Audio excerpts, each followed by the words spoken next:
ಹೆಬ್ಬಾರ್ ವಿರುದ್ಧ ಏನು ಕ್ರಮ ಆಗಿದೆ, ಎಸ್ ಟಿ ಸೋಮಶೇಖರ್ ಮತ್ತು ಹೆಬ್ಬಾರ್ ವಿರುದ್ಧ ಕೂಡ ಅದೇ ತರ ಕ್ರಮ ಆಗುತ್ತೆ, ಅವರನ್ನು ಉಚ್ಚಾಟನೆ ಮಾಡ್ತಾರೆ ಅಂತ ಪಕ್ಷದಲ್ಲಿ ಯಾವ ಯೋಚನೆ ಇದೆ ಸಲಹೆ?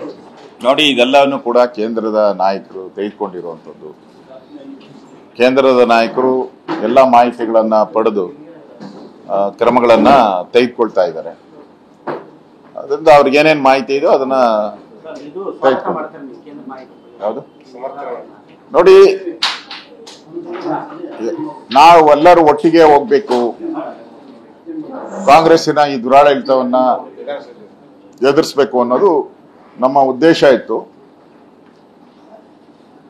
ಪಾರ್ಟಿ ನಮ್ಮ ತಾಯಿ ಇದ್ದಂಗೆ, ನಾವೆಲ್ಲ ಪಾರ್ಟಿಯ ಶಿಸ್ತಿನ ಸಿಪಾಯಿಗಳು.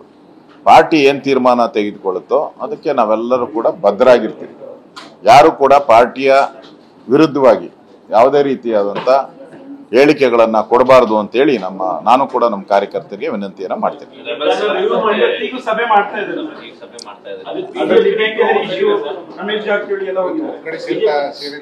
ಇದೆಲ್ಲಾನು ಕೂಡ ಕೇಂದ್ರದ ನಾಯಕರು ಗಮನಿಸ್ತಾ ಇದ್ದಾರೆ.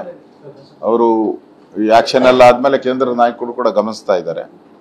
ನೋಡೋಣ. ಇದೆಲ್ಲ ನಿಲ್ಲಿ ಅಂತಾನೆ ಈ ತರ ಕ್ರಮ ಆಗಿದ್ದು, ಅದಾದ್ಮೇಲೂ ಕೂಡ ಈ ಸಭೆ ಮಾಡ್ತಾ ಇದ್ದಾರೆ ಅಂತ ನನಗೆ ಇನ್ನೂ ಗೊತ್ತಿಲ್ಲ. ಸಭೆ ಮಾಡ್ತಾ ಇರೋದ್ರ ಬಗ್ಗೆ ನನ್ಗೇನು ಮಾಹಿತಿ ಬಂದಿಲ್ಲ. ಮಾಜಿ ಸಂಸದ ಸಿದ್ದೇಶ್ವರ ಅವ್ರ ಮನೆಯಲ್ಲಿ ನೋಡೋಣ.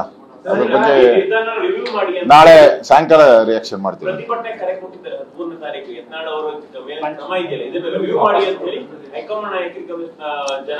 ಅಲ್ಲ, ಕೊಡ್ಲಿ, ರಿವ್ಯೂ ಮಾಡು ಅಂತ ಹೇಳಿ ಕೇಳಕ್ಕೆ ಕಾರ್ಯಕರ್ತರಿಗೆ ಮತ್ತು ಮುಖಂಡರಿಗೆ ಅಧಿಕಾರ ಇದೆ, ಅದು ಕೊಡ್ಬೋದು. ಆದ್ರೆ ಪಾರ್ಟಿ ವಿರುದ್ಧ ಅಂತೂ ಮಾತಾಡಬಾರ್ದು.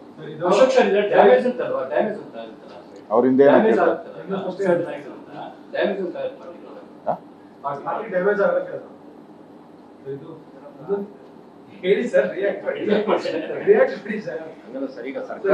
ಸರ್ಕಾರದ ವಿರುದ್ಧ ಹೋರಾಟ ಮಾಡೋದಕ್ಕೆ ಬಹಳಷ್ಟು ಅಸ್ತ್ರಗಳು ನಿಮ್ಮ ಕೈಯಲ್ಲಿ. ಕಾಣಪ್ಪ, ಅವ್ರೊಂದು